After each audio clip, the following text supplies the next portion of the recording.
porque o Brasil é mais time. Aí vai o Brasil. Rumo ao tetra. Rolou a bola no Rose Bowl. Sobra de Dunga. Cafu aberto, enfiou para Cafu. Lá vem Brasil, cruzamento, agora vai. A chance ainda. Chegou rasgando em cima do Palhoça. Bebeto perdeu. Tomazinho, Cafu parte pela direita. Bebeto se mete à frente. Romário pelo meio, enfiou pro Bebeto. Posição legal. Daí para Cafu. O Romário tá no meio, cruzou, olha o gol. Perdeu. Brasil. Olha o contra-ataque para baixo. Se não der, faz a falta. Partiu Massaro. Essa é perigosa. Botou na frente, sai que é sua, Tafarel. Final de jogo. Ele, Tafarel. Boa noite, eu sou Mário Linhares, esse é o Linha de Frente. Hoje eu tenho um convidado super especial. Eu estou recebendo aqui o secretário-geral do América Futebol Clube, ex-secretário-geral e diretor de seleções da CBF, Marco Antônio Teixeira. Nós começamos a super live de hoje com um vídeo da Copa do Mundo de 94, né, que foi a primeira que Marco Antônio teve à frente da CBF, da Secretaria-Geral da CBF. E, antes de mais nada, vai ser um papo muito gostoso. Quero agradecer a sua presença aqui, Marco Antônio. Quero agradecer também, logo de cara, antes da gente começar aqui, o Hotel Malibu Palace Hotel em Cabo Frio. Estou transmitindo diretamente daqui do restaurante, do hotel que está fechado. Eles abriram exclusivamente para nós, né? Quando vier aqui a Cabo Frio, na Praia do Forte, um belíssimo hotel, uma excelente opção de hospedagem na Princesinha do Atlântico. Então, quero dar boa noite para o meu amigo Marco Antônio Teixeira. Boa noite, Marco Antônio. Boa noite, Mário. É um prazer estar aqui com você. E começando, então, com essa bela lembrança de 94, né? Que, graças a Deus, conseguimos, né, pela primeira vez na nossa gestão, ser campeão do mundo, né? E depois de tanto tempo recuperar a hegemonia mundial. São momentos de extrema alegria, de extrema felicidade. Legal ver aí. E aproveitar aí e cumprimentar o pessoal do Hotel Malibu, que nós tivemos aí, né? Da última vez tivemos em Cabo Frio, e fomos muito bem recebidos e tal. Cumprimentar o pessoal do Hotel Malibu. O pessoal aqui, quando eu falei que eu estou aqui em Cabo Frio, esperando em Cabo Frio, quando eu falei que a live era contigo, eles abriram um tapete vermelho. Você manda um abraço para o Marco Antônio. O pessoal gosta muito de você aqui. Você Nos trataram parece muito que bem. você está para receber o título de cidadão honorário aqui de Cabo Frio. O pessoal aqui é Deus na terra e Marco Antônio Deus no céu e Marco Antônio na terra. Obrigado. Não mereço tanto, não. Mas tudo bem. Marco Antônio, a gente vai bater um papo hoje, né? Hoje nós temos o jogo da seleção brasileira, então não posso deixar, quero começar falando sobre CBF e terminar falando sobre a América. Mas antes de CBF, eu queria saber do Marco Antônio, como é que o Marco Antônio Teixeira entrou no futebol? Que você é engenheiro químico, né? Eu entrei em futebol, na realidade, porque eu gostava de futebol desde menino, né? Quer dizer, o primeiro presente que recebi dos meus pais foi uma bola. Quer dizer, eu em Belo Horizonte, eu morava, tá certo, no que a gente chama assim, no pé de uma favela, né? Que chamava Favela do Pinduraçaia.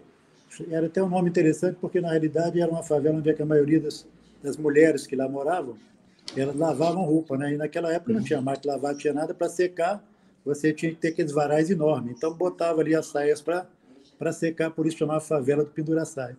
E foi lá que eu tive os primeiros contatos na prática de futebol, jogando futebol. Comecei a jogar no time da favela, tá certo? E ali eu me interagi muito sob o ponto de vista esportivo e sob o ponto de vista social, né, para entender, né, um pouquinho melhor a realidade do Brasil. E foi aí que o futebol, né, nasceu no meu coração, nasceu na minha vontade. E aí evoluí um pouco, comecei a jogar futebol amador, né, formal, né, na Federação Mineira de Futebol, que lá tinha um campeonato amador. E aí passei a jogar durante um bom período para um clube chamado Nacional do Carmo. E a partir do Nacional do Carmo, eu evoluí até um zagueiro, modéstia à parte, razoável. Aí recebi até um convite na época, mais tarde, do América de Minas Gerais, para jogar, né, profissionalmente pelo América. Mas nesse momento eu fui conversar com meu pai e ele me deu talvez um dos melhores conselhos da minha vida. Ele falou assim: se porventura você for jogar futebol, siga com seus próprios pés. Se você quiser continuar seus estudos, está certo, conte comigo. E aí eu abandonei o futebol e segui meus estudos. E aí você seguiu seus estudos completamente fora do futebol, na área de química, não é isso? Exatamente. Eu me formei em farmácia. A partir da farmácia, eu fiz meu mestrado em química na UFMG, numa área que nós chamamos de química de produtos naturais. E depois eu fiz meu doutorado na França, numa área que a gente chama de síntese de produtos, né? Produtos químicos. Basicamente, é sintetizar produtos químicos, está certo, com determinada atividade. E no meu caso, eu desenvolvi um projeto que era junto com o Sintex do México, uma grande empresa, né, multinacional, e hoje esse produto é utilizado para controle de ovulação de gado para você não perder a inseminação. Então, acho que defendi minha tese e ela teve ótimos resultados também. Quer dizer, aí que vem o pulo do gato da questão da CBF. Porque, na realidade, quando eu voltei do meu doutorado, eu tinha por obrigação, tá certo, prestar o mesmo número de tempo que eu fiquei fora, tá certo, fazendo o meu doutorado, prestar o serviço da universidade. Certo. E aí eu me envolvi muito com a parte de administração da universitária. E, na época, o governo estava implantando o que chamava SIAF, Sistema de Integração Administrativa e Financeira.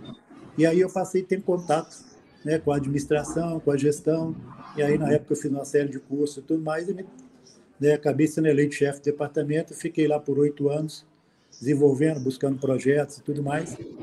E aí que surgiu essa história, quer dizer, que o Ricardo eu já conhecia, quer dizer, eu tive com o Ricardo na Copa do Mundo de 86 no México. Ele já estava mais ou menos alinhado com esse projeto político de vir para a CBF. E aí, quando ele foi eleito em 89, ele me chamou, mas eu tinha 3 alunos, um fazendo doutorado comigo, com a tese para terminar, e 2 terminando o mestrado. Aí eu falei que não podia, porque de forma alguma deixaria meus alunos, tá certo, antes de terminar. Ele falou, não, tudo bem, eu vou ser candidato à reeleição, então daqui 3 anos eu quero contar com você. E aí eu entrei antes no processo, junto com ele, na questão do controle de doping. Porque o Brasil não tinha nada de controle de doping, o Brasil tinha que realizar a Copa América no mesmo ano que ele foi eleito, 1989, então nós desenvolvemos todo um protótipo de controle de doping feito no Brasil, tailor-made no Brasil, tudo. E você trabalhou diretamente com o doutor Eduardo de Rose, não foi, nesse processo? Na época, exatamente, o de Rose deu um grande suporte para a gente, você entende? Para iniciar esse processo. E desenvolvemos, planejamos, tá certo, todo o desenvolvimento do controle de doping no Brasil.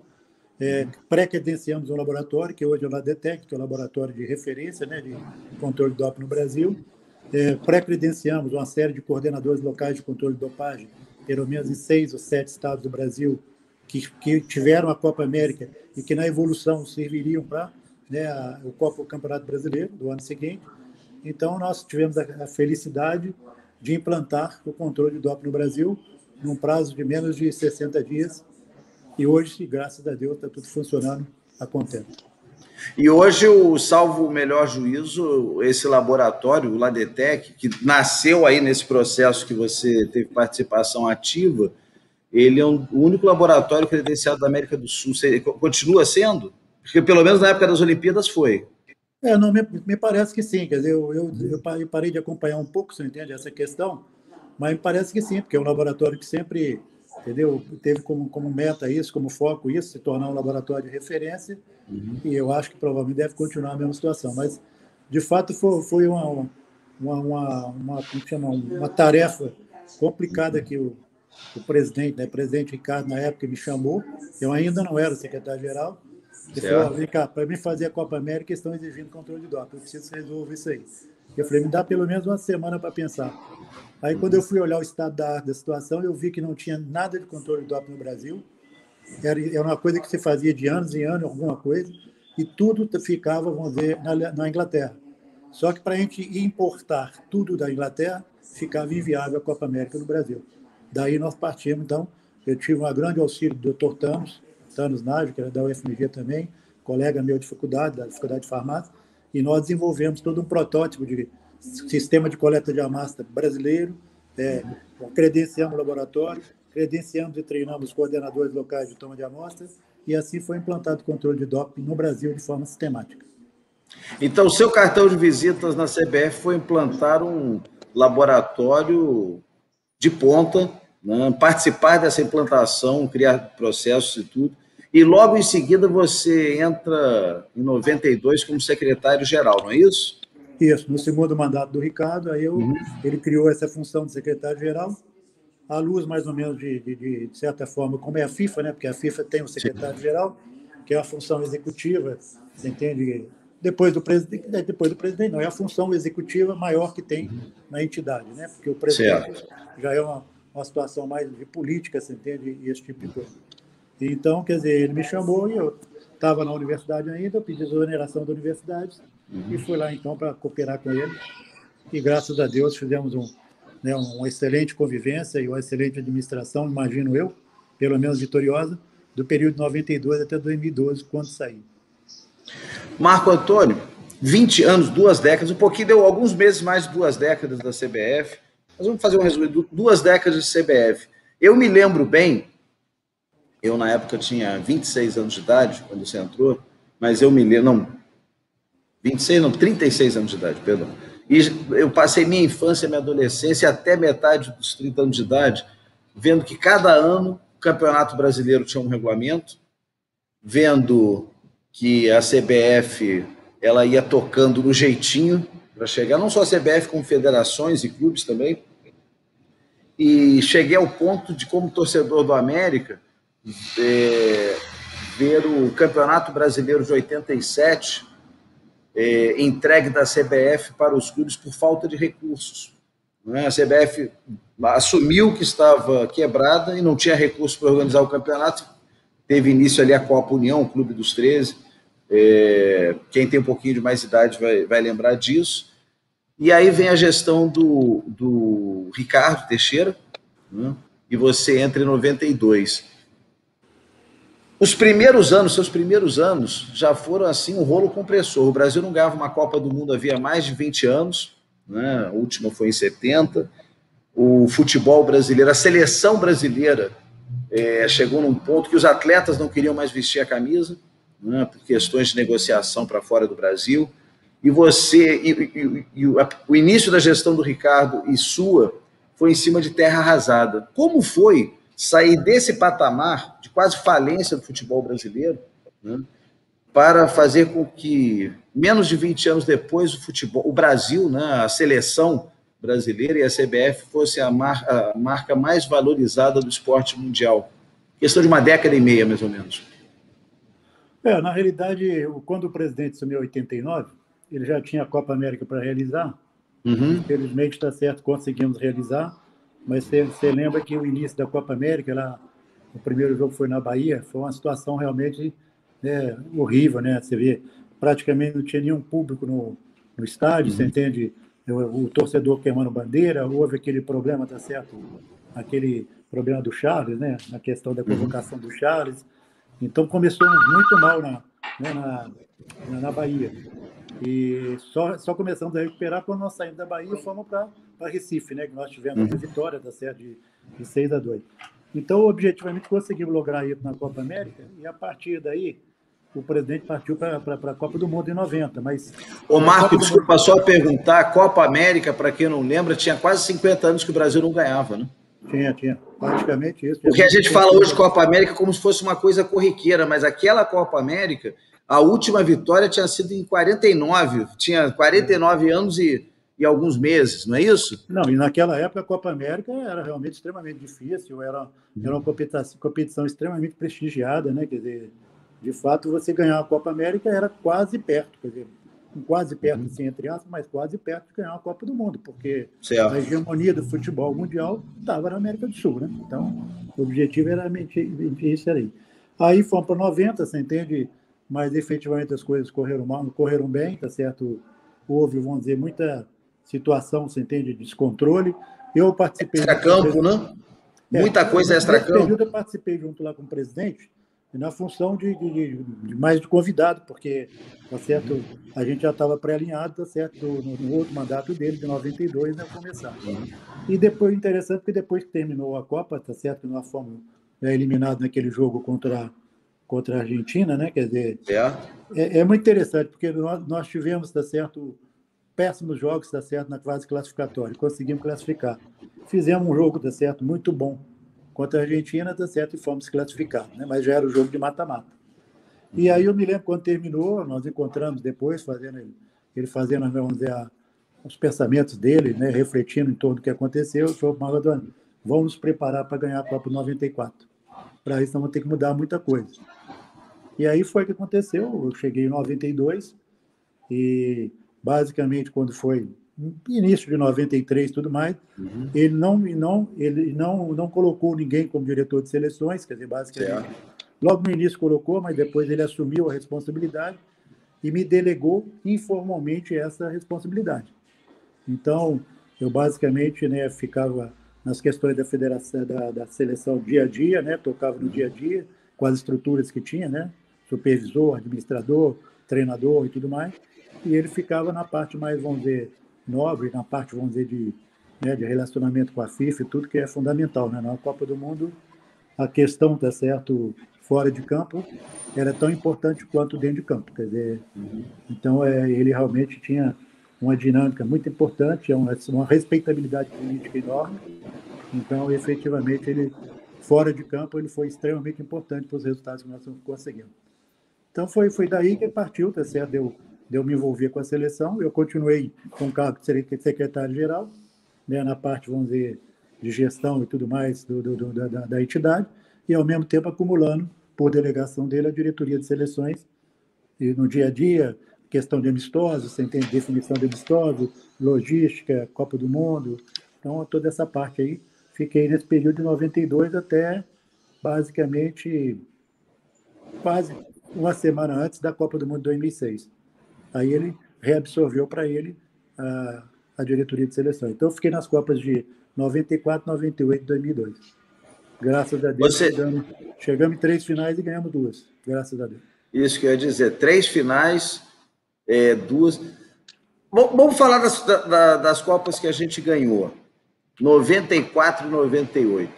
94 e 2002. 94 e 2002. 98 foi aquela final contra a França, 3-0.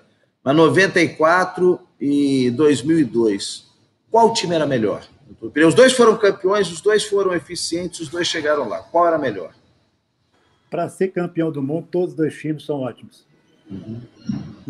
Não define nenhum time melhor do que o outro. Quer dizer, todos os 2 times, tá certo, foram ótimos, atingiram a meta, que é ser campeão do mundo, por isso, né, todos os 2 foram ótimos, na minha visão. Romário e Rivaldo, Romário e Bebeto ou Rivaldo e Ronaldinho? Qual o melhor ataque? Os 4 ótimos. Se pudesse reunir os 4, era melhor ainda. Só que, como são épocas diferentes, não foi possível. Né? O Romário e o Ronaldo chegaram a jogar, ser contemporâneos.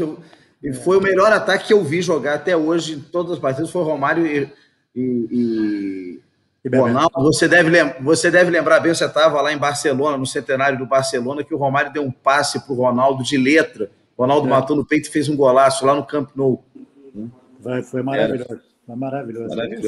Realmente era um craque, né?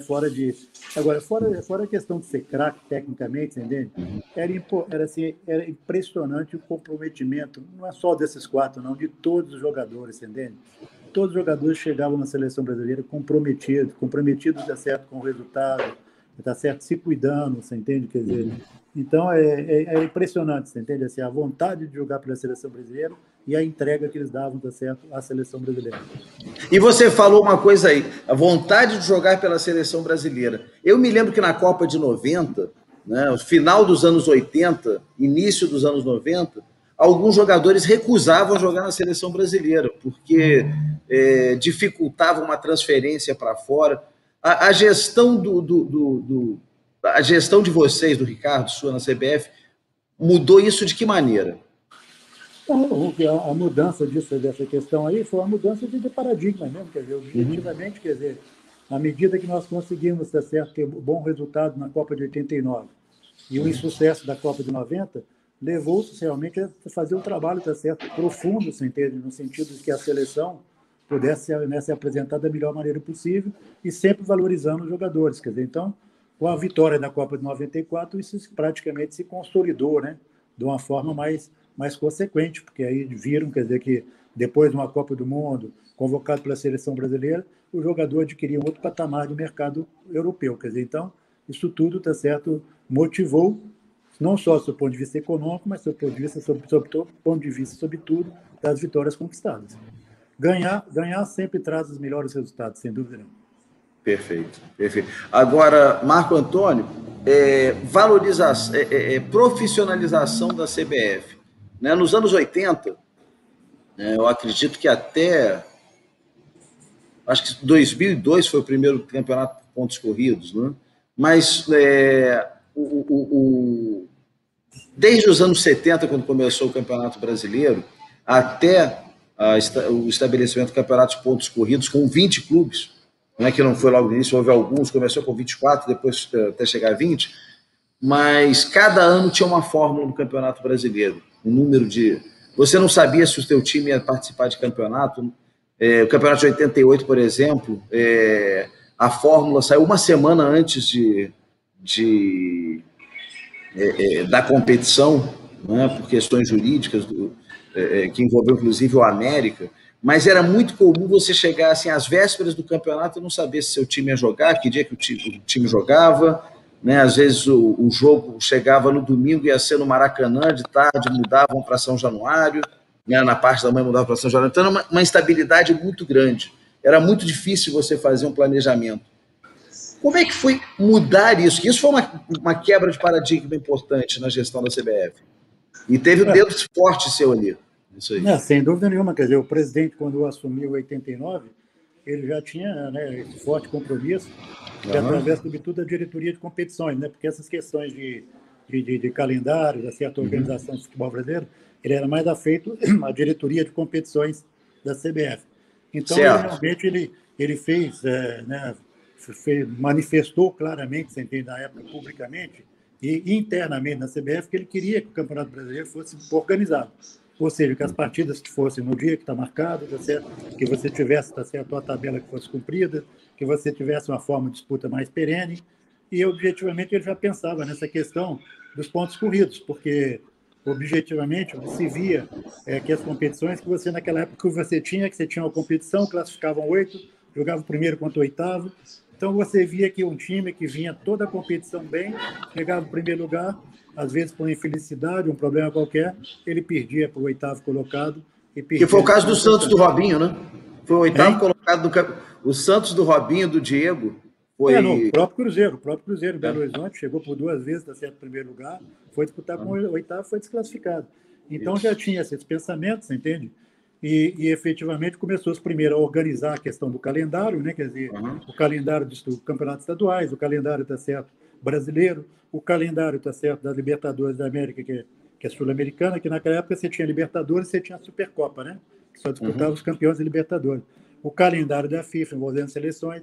Então, realmente, se começou a se planejar de forma, vamos dizer, mais consequente, mais responsável em torno disso. Quer dizer, você vê mesmo a questão de chegar nos pontos corridos, teve que fazer praticamente, se não me engano, são 2 ou 3 anos, porque acho que nós começamos com 28, acho que 28 passou para 28 para 26, 26 para 24, não me lembro exatamente na cabeça. Foi mais ou menos isso. Mas foi mais ou menos isso para você chegar em 20, quer dizer, então, quando chegou em 20, aí você estava estabelecido, né, o número que se pensou ideal para isso, e aí foi questão realmente de um trabalho político fortíssimo, né, que o presidente fez, e nessa época eu me lembro claramente que eu participei um pouco mais efetivo disso, e quem realmente ficou muito à frente disso aí foi o Nabi Abichedi, que realmente tocou bem essa parte, vamos dizer, política, tá certo, para poder, porque existiam algumas resistências, tá certo, ainda sobre essa questão do processo. E hoje nós vemos aí o Campeonato Brasileiro consagrado, né, com 20 clubes, quer dizer, a melhor fórmula mesmo, e tecnicamente a mais correta mesmo, quer dizer, então acho que efetivamente foi bem. E interessante dizer que o outro ponto que nós atacamos muito forte, esse eu me lembro porque eu participei ativamente também, foi a questão do calendário da Sul-Americana e o calendário do futebol brasileiro. Porque quando nós começamos, o que acontecia? A Sul-Americana vinha com o calendário dela e nós tínhamos que ajeitar o Campeonato Brasileiro aí dentro. E aí eu me lembro assim, de uma pessoa que nos ajudou muito, que era parceiro nosso, que era o Telmo Zanini, da Rede Globo. Sim. E nós realmente começamos a brigar e o presidente comprou politicamente a briga. O Zanini era um especialista em regulamentos e calendários. E calendário e tudo mais. Ter conversado Mas com ele algumas o que vezes é sobre interessante é que, pela força política do presidente, dele, isso. do Grondona na época, Aham. nós conseguimos, vamos dizer, tecnicamente, impor que fosse feita a inversão. Ou seja, primeiro se elaborasse o calendário do futebol brasileiro e essas datas iriam para a Conmebol.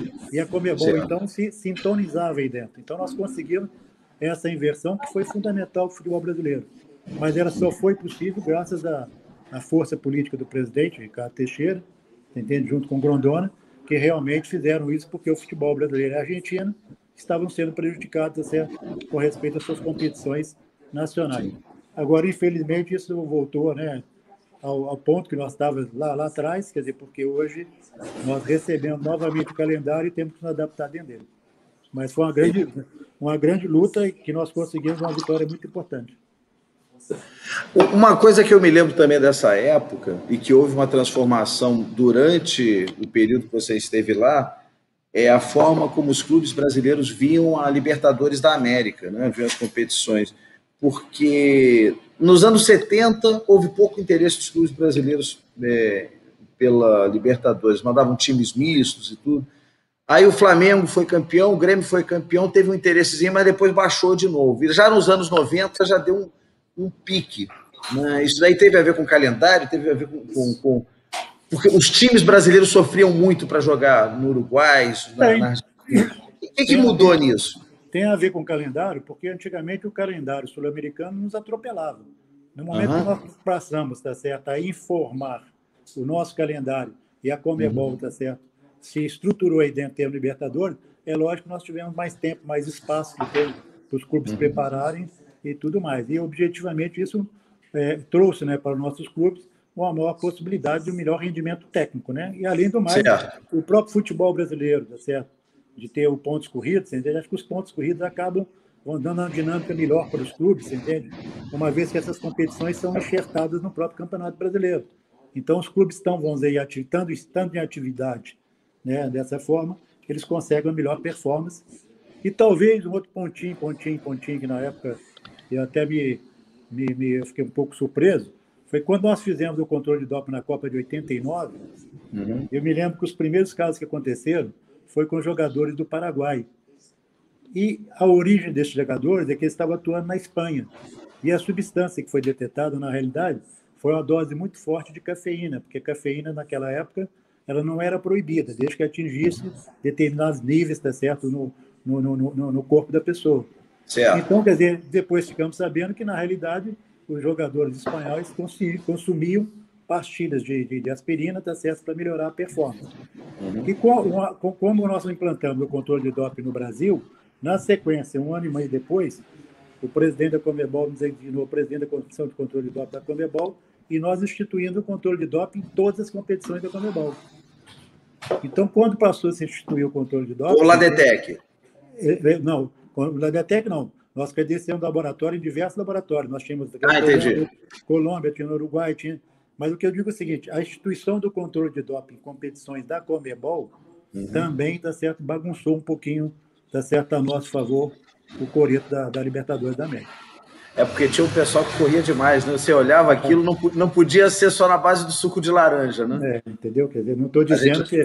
Estou confirmando que é por aí, mas pode ter sido também um outro ingrediente que ajudou a somar uma melhor performance do clube brasileiro na Libertadores. Com certeza.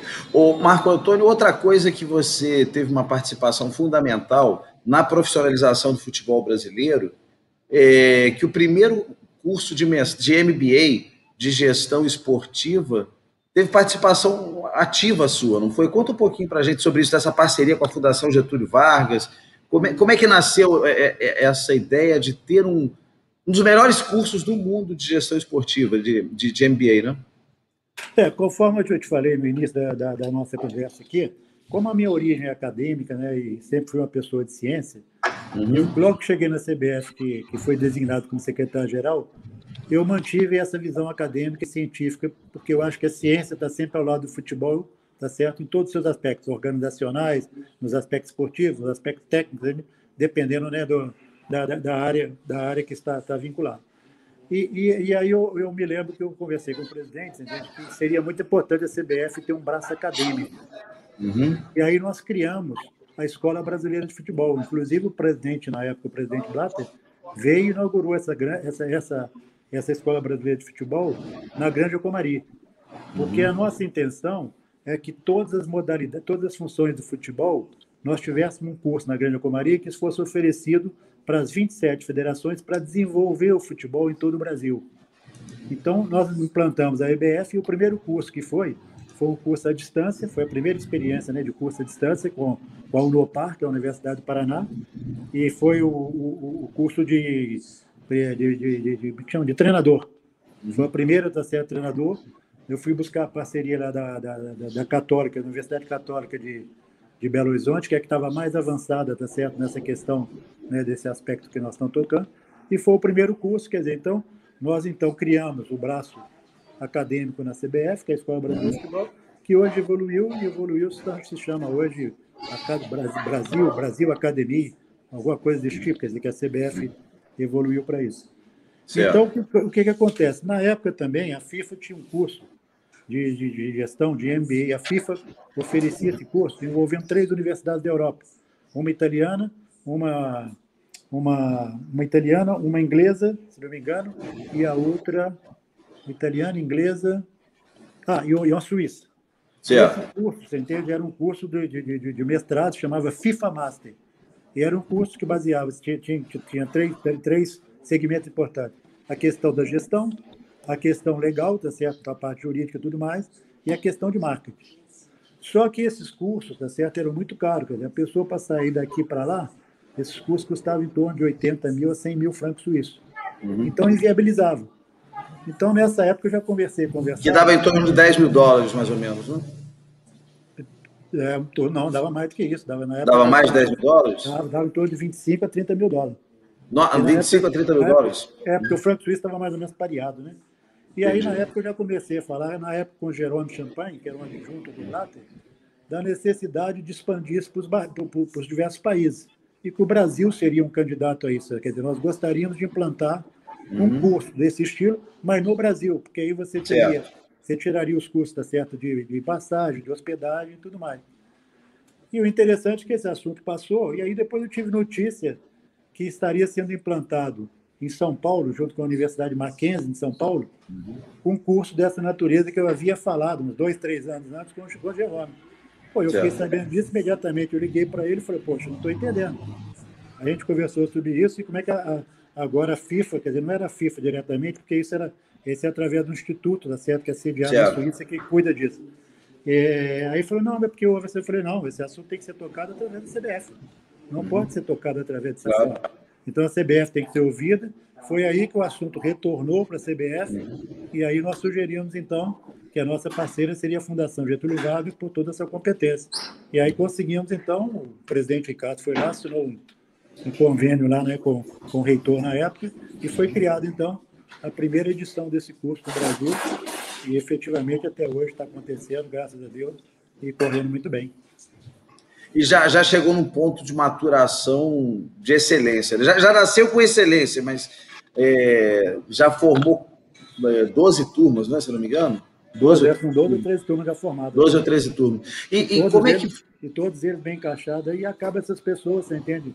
Influenciando no processo do esporte no Brasil, você entende? O que é muito interessante, é muito bom.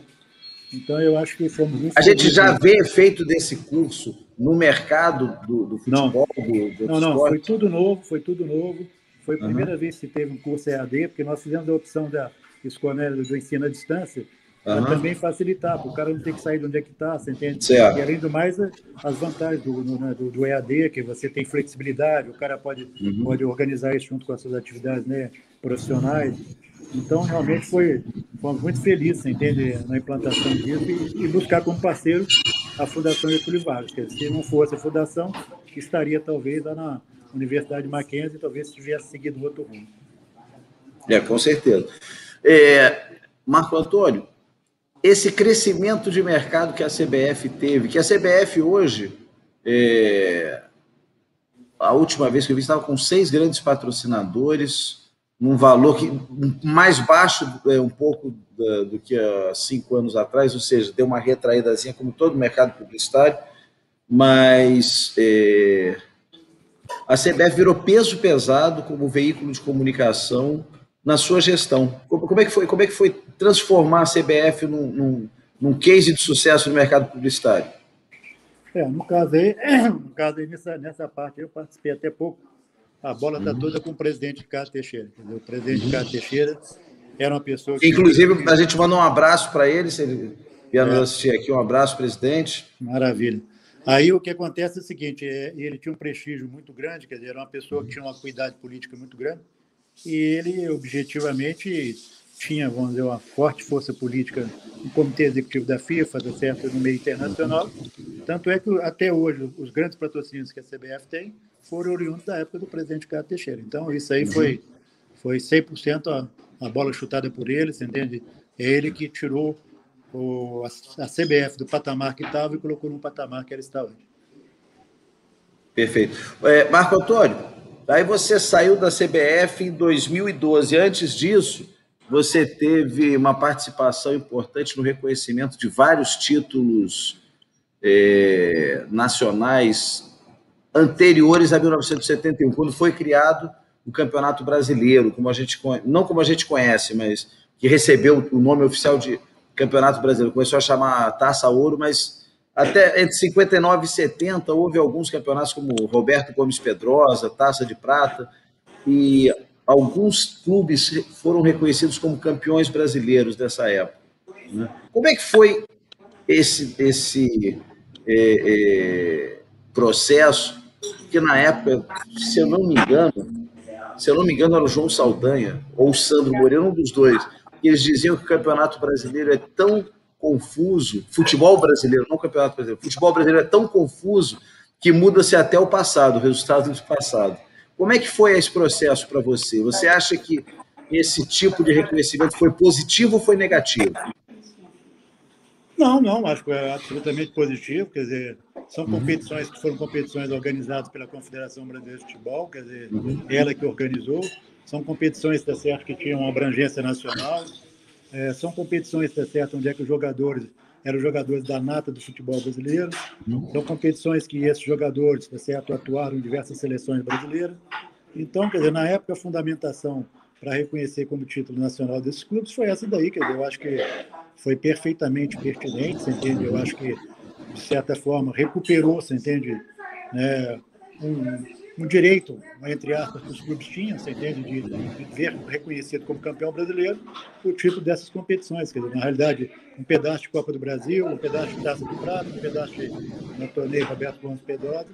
Eu achei que foi absolutamente justo, você entende? Na época, quem tocou isso mais foi o diretor Carlos Eugênio, o diretor jurídico nosso, o doutor Carlos Eugênio, profundo conhecedor, né, da área jurídica no Brasil, uma pessoa exemplar, tá certo? Especial mesmo, de uma experiência enorme.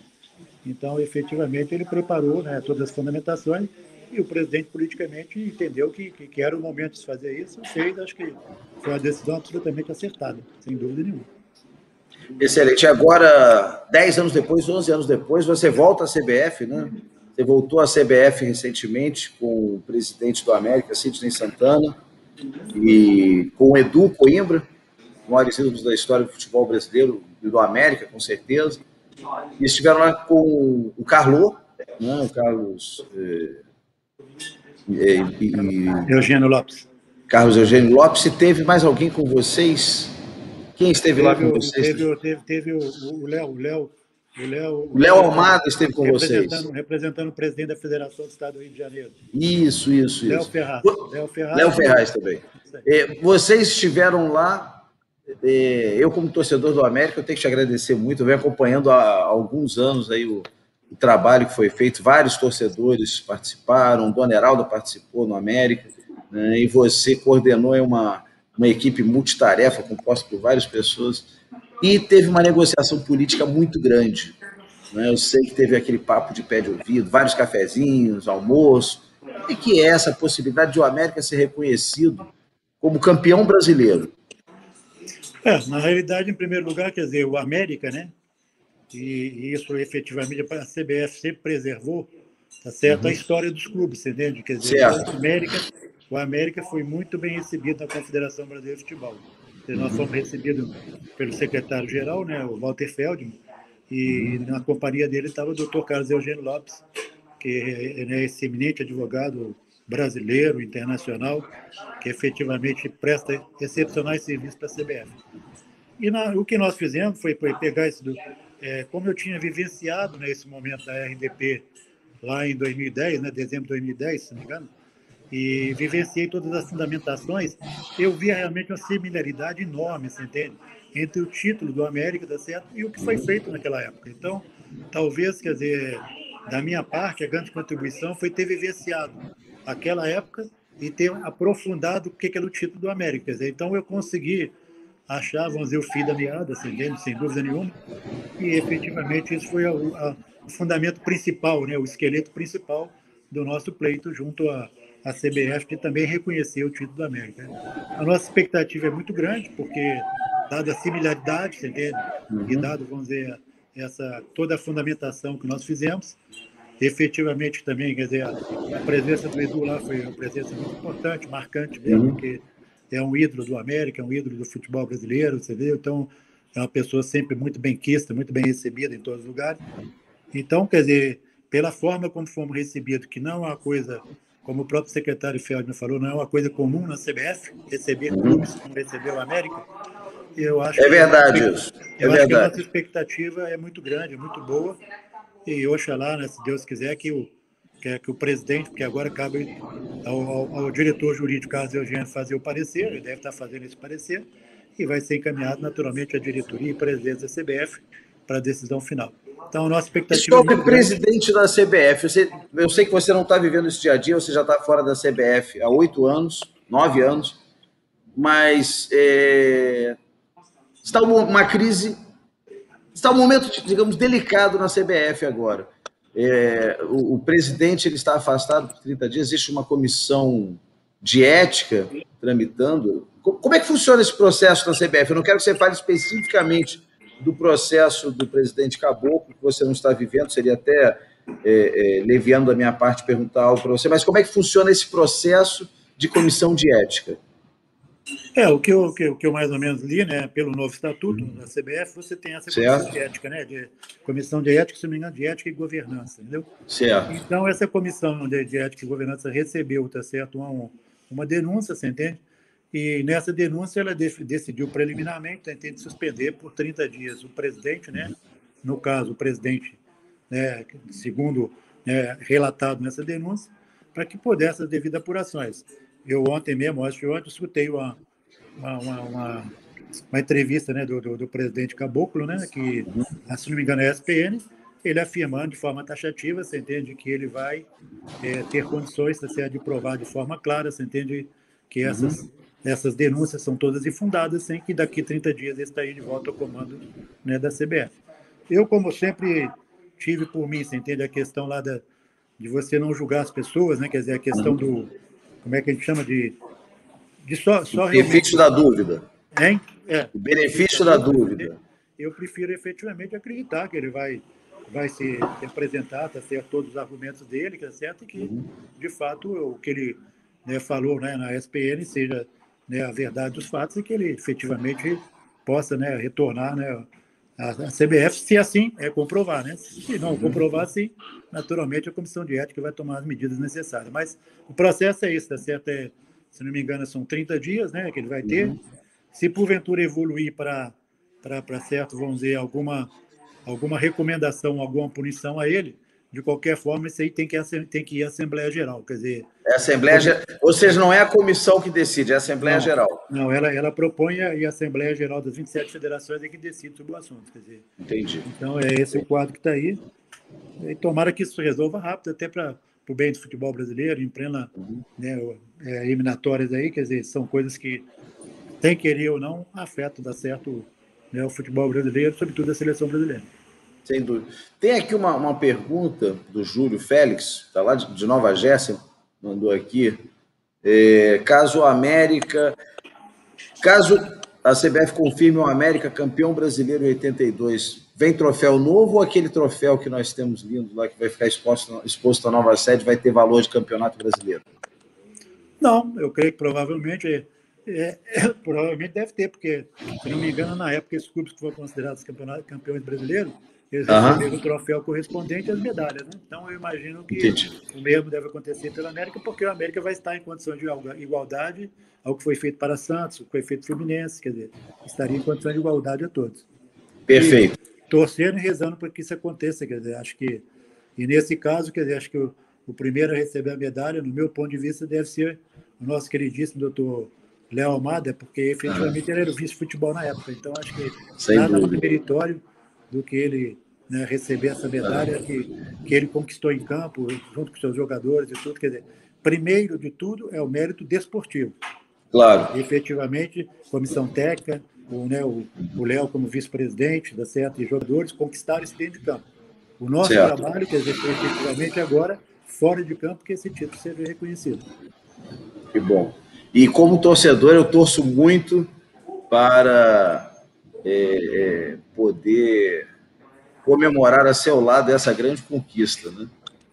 Que realmente é um orgulho muito grande para todos nós. Eu, como torcedor, só tenho te agradecer muito, Marco Antônio. Eu sei que isso é uma coisa que não foi muito divulgada por questões óbvias, que todo esse processo de bastidores, quanto menos você fala antes de acontecer, melhor. Claro. Mas eu tive a felicidade de saber, eu andava muito ansioso, né?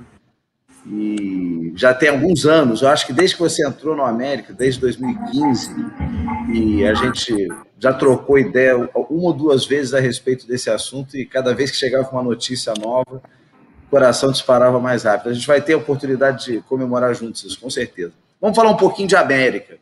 2015, o América é campeão da Série B do Campeonato Carioca, né? E volta com uma final muito empolgante na Ilha do Governador, e você assume logo depois como secretário-geral do clube e também como diretor executivo de futebol. São duas frentes, né? Para quem não conhece, quem está assistindo, os que são torcedores do América vão entender, mas os que não são torcedores do América não conhecem a fundo. O América ele tem sede em 3 municípios.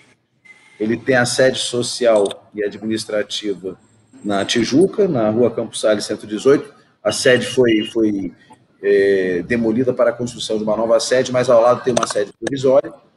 Tem um estádio no município de Mesquita, né, ali em Edson Passos, estádio de Eulite Coutinho, onde funciona o futebol.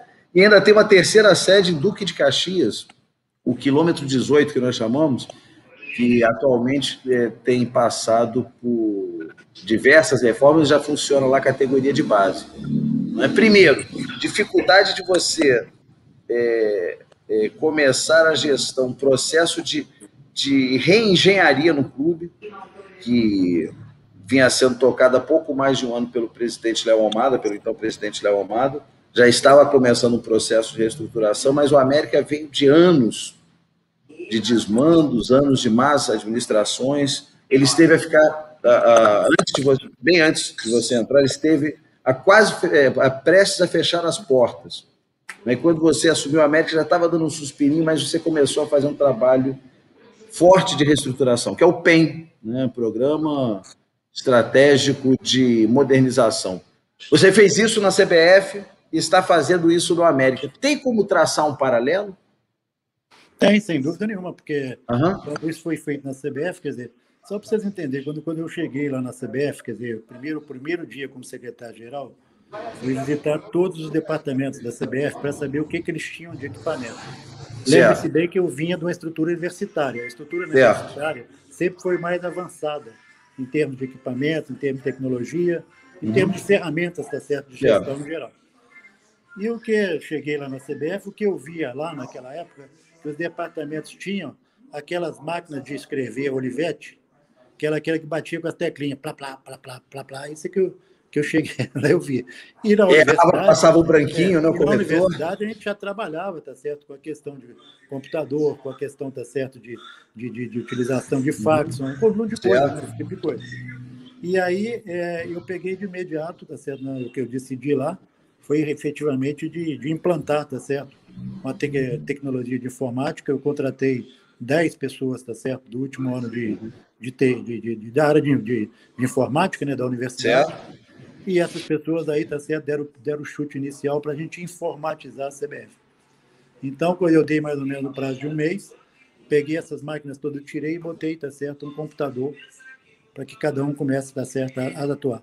Então, a pessoa chegou na segunda-feira e ela viu na frente dele o equipamento daquele, não sabia nem como é que fazer. Ele, foram procurar, Tomás, como é que nós vamos fazer? Eu falei, vocês vão aprender, vocês vão ver como é que vão evoluir.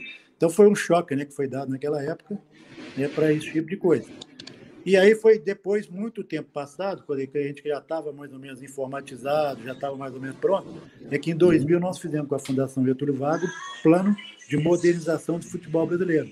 Certo. Então, isso aí via o seguinte, levantar a CBF, fazer um diagnóstico de toda a situação da CBF, em termos de futebol, em termos de gestão, em todos os aspectos financeiros, tá certo, administrativos, e foi quando surgiram em torno de 102 recomendações e que até hoje, imagino não, mas na nossa época nós perseguimos a fazer no dia a dia. Certo. Quando eu cheguei no América, eu encontrei no América uma situação quase similar à da CBF. Eu falei, por que não usar, né, o mesmo tipo de coisa? Só que lá no América, lá na CBF foi o plano de modernização do futebol brasileiro, no América, tá certo, o que eu propus ao Léo Almada foi um plano estratégico de modernização. Então, esse plano estratégico de modernização, ele tem 4 pilares. O primeiro pilar que era fundamental, era o equacionamento das dívidas, tá certo? Começando pelas dívidas fundiárias fiscais, que naquela época eu já estava bem entrosado, conhecia bem a questão do Profut, então imediatamente entramos no Profut. O América foi o segundo clube a entrar no Profut, o Vasco foi o primeiro, o América foi o segundo. Então equacionamos as dívidas fundiárias fiscais. As dívidas trabalhistas foram equacionadas mais tarde, tá certo? Através de um belíssimo trabalho da diretoria jurídica, né, que fez esse tipo de coisa. E nós tínhamos as dívidas também, tá certo, em termos de IPTU e tudo mais, que foi equacionada através de um TAC. E outras pequenas dívidas que foram feitas, né, renegociadas. Então, o primeiro pilar era o equacionamento das dívidas. O segundo pilar era um novo modelo organizacional para o América e um orçamento que eu chamo de real e sustentável. Então, esse novo modelo organizacional ele passa, tá certo, para uma reforma estatutária, que agora, talvez, no segundo mandato, a gente vai conseguir atacar mais, para modernizar o Estatuto do América, para o América ter até a possibilidade de transformar num clube empresa, se assim desejar no futuro. Entendeu? E o orçamento real sustentável ele passa para diversas fontes de financiamento possíveis, né? Quer dizer, que é a questão do shopping, que é a questão, tá certo, de você, tá certo, se para permanecer na Série A, para poder ter recursos melhores de televisão. Então, tem um conjunto de coisas dentro dessa questão. E a própria organização, porque o América, quando eu cheguei, não tinha um organograma, nem um organograma estatutário, nem um organograma administrativo. Desenvolvemos, então, o organograma estatutário e administrativo. E também, está certo, um novo modelo de organização baseado em gerências. Porque no estatuto você tem... Tem barulho aí? Tem, né? Oi? No estatuto você tem no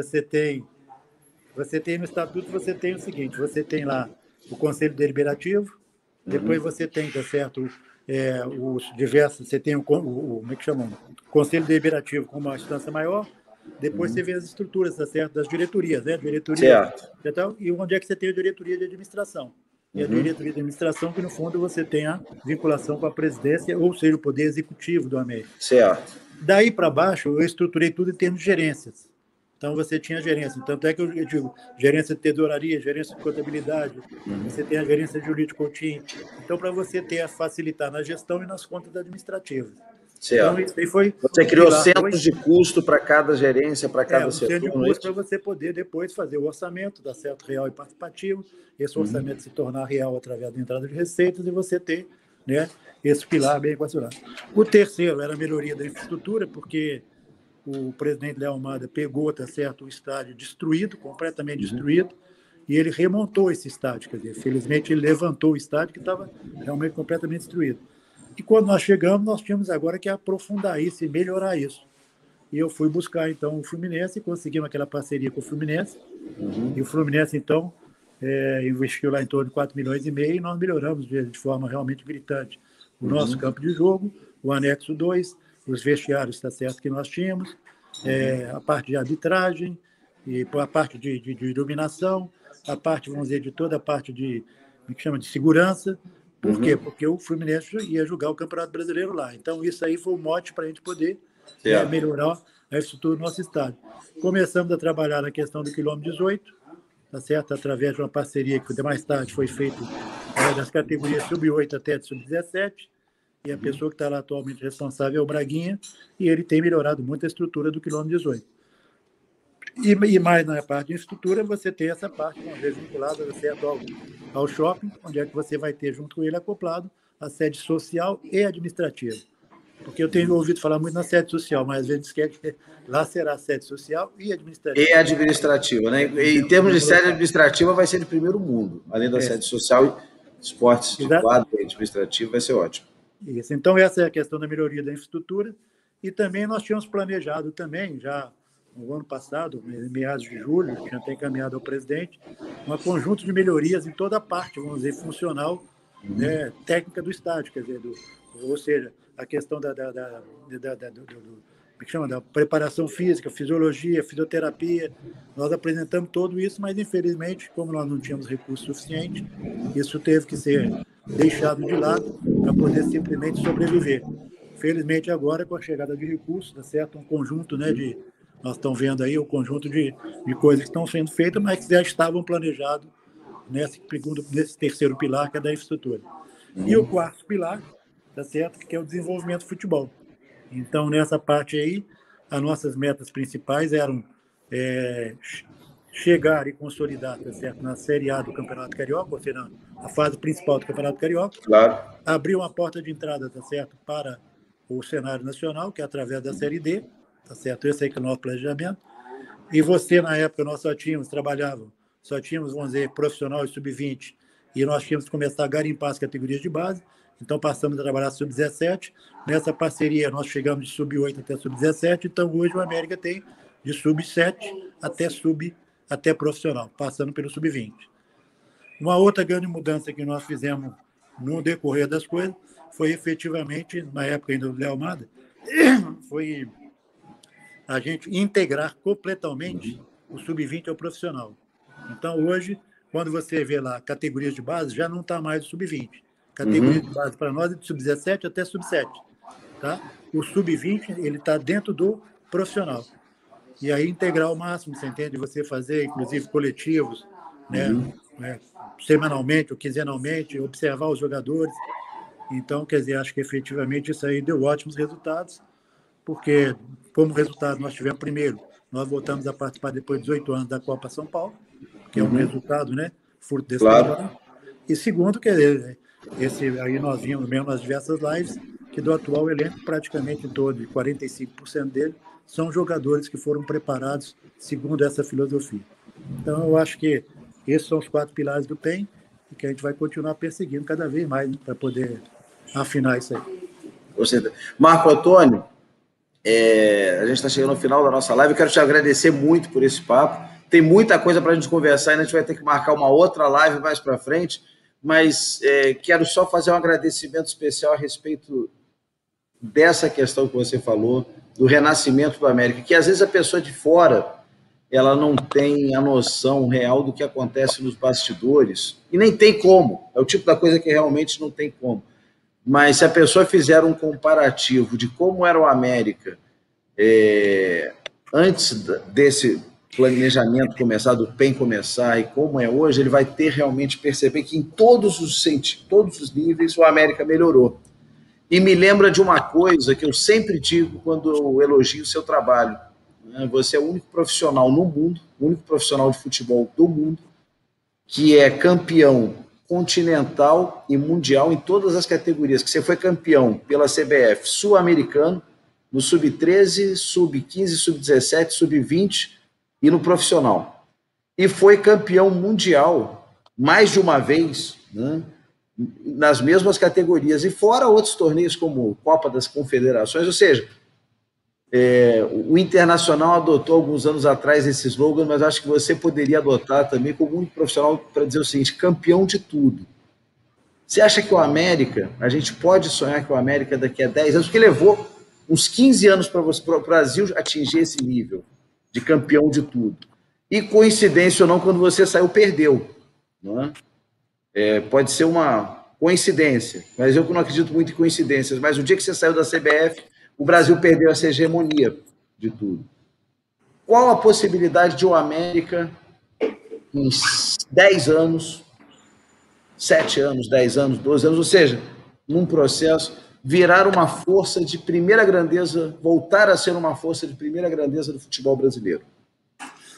Em primeiro lugar, quer dizer, eu acho que o renascimento do América, ele começou com o Léo Almada, né? Porque efetivamente certo. O América estava, como é que chama? Destruído, completamente certo. Destruído.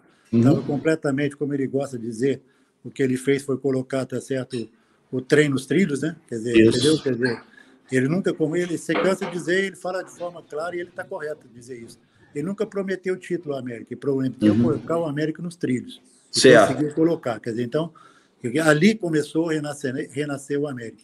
Felizmente, tá certo, ele se acercou de pessoas, tá certo, de altíssimo gabarito, como é o próprio, tá certo, atual presidente Sidney, que graças a Deus conseguiu a sua recondução, o que mais uma vez, tá certo, é um outro renascimento do América, quer dizer, o Sidney efetivamente com a sua capacidade, vamos dizer, de visualizar, tá certo, as questões, de buscar, mesmo num momento de extrema dificuldade, tá certo, soluções, ele conseguiu manter os trens nos trilhos, tá certo, e avançar mais.